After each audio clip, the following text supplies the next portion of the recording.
იმიტომ რომ რადიკალურად განსხვავებული არის აქ გაზის სპეციფიკა, ვინც იცის, აქ კალორიულობაზე არის დამოკიდებული, სად მიწოდებული გაზი და სად SPG-ები, ეგრეთ წოდებული SPG-ები. აქედან გამომდინარე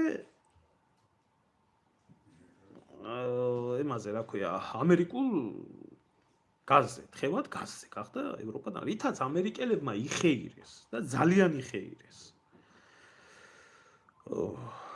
აღარაფერს ვამბობ უკვე საკუთარი ქვეყნისთვის დაკვეთილი იგივე ფულს აიღებდნენ თავიანთი ბიუჯეტიდან, რომელსაც ვალად აწერდნენ უკრაინას, ერთი ჯიბიდან აიღებდნენ და დებდნენ მეორე ჯიბეში.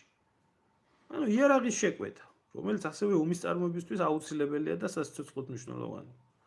აი ამას აკეთებდნენ ამერიკელები. ის კონცერნები, რომელი კონცერნებიც არის იარაღის მწარმოებელი კონცერნები ამერიკაში, იქნა გამდიდრებული. ამ ყველაფრიდან გამომდინარე. ეს ერთ-ერთი ყველაზე მომგებიანი ბიზნესი არის საერთოდ ამერიკელებისთვის, იარაღის წარმოება. ანუ ენერგეტიკული წარმოება, კონკურენტი მოიშალეს. ექსპორტი იარაღის, ეს მეორე. სამხედრო თვალსაზრისით ომი, გამოცდილება, ამაზე ეს უკვე ცალკე საკითხი არის. ეს უკვე ცალკე საკითხი არის. თანამედროვე ომების წარმოების, ასე რომ ვთქვათ, დეტალიზაცია და ეს გამოცდილების საკითხი, ეს კიდე ცალკე ამბავი არის.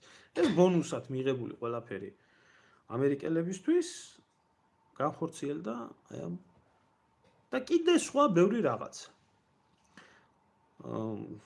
ახლა, როდესაც ამერიკის თავრობაში არის სერიოზული ცვლილებები და არის მთლიანად კურსის გადახედვა არა მარტო რუსეთთან მიმართებაში, ზოგადად ევროპული პოლიტიკის მიმართებაში და ყველა ხედავს იმას, რომ აი ერთ რაღაცას კიდე დავაკვირდეთ, აი ერთ ძალიან მნიშვნელოვან დეტალს. შეძლო რუსეთმა ის თუ არა 3 წლის თავზე, ომის 3 წლის თავზე მოეხდინა განხეთქილება დასავლეთის ბანაკში. მოეხდინა განხეთქილება. რა თქმა უნდა მოახერხა. ევროკავშირი და ამერიკის შეერთებული შტატები ახლა რო არიან დაპირისპირებული ერთმანეთთან, მსგავსი არასდროს არ ყოფილა. მიუნხენის კონფერენციის წამყვანა იტირა კიდეც მის ცრემლების ვისჯერა, ну დასავლეთის ამერიკას და ევროპას შორისო ღირებულებითი განსხვავებებიო დადგაო და ცხარეცრემლით იტირა. არის ვიდეო, ვისაც გაინტერესებს, შეგიძლიათ ნახოთ. ვიცე-პრეზიდენტის საუბრის შემდეგ, რა თქმა უნდა, მოხდა ეს გახლეჩვა.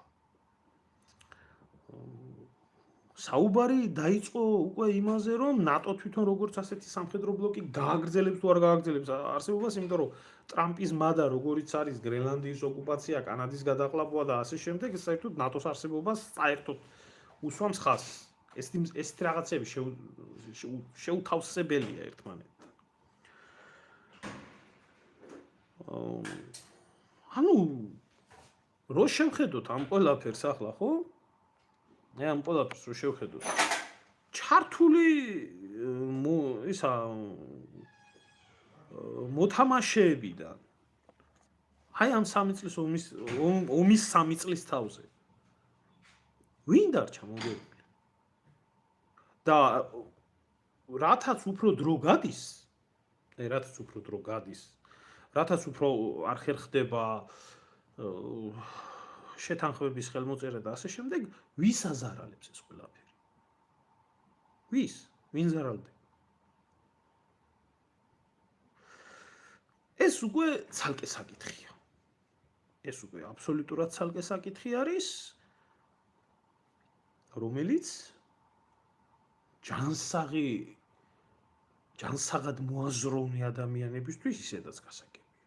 დაზარალებული ვინ შეიძლება იყოს, რათაც მეტი გაგრძელდება ომი. ანუ რა ხდება? საერთოდ ომი ყველაფერს ცვლის, ომის მასშტაბებს გააჩნია, თორე ომი ყველაფერს სულ სხვანაირად თავის ადგილზე აყენებს. რამდენიც არ უნდა ვისაუბროთ, როგორაც არ უნდა შევხედოთ ჩვენ ომის საშინელებებს და რა თქმა უნდა არსებობს, რომ ომი კარგიაო და შემდეგ ვისაუბროთ, მაგრამ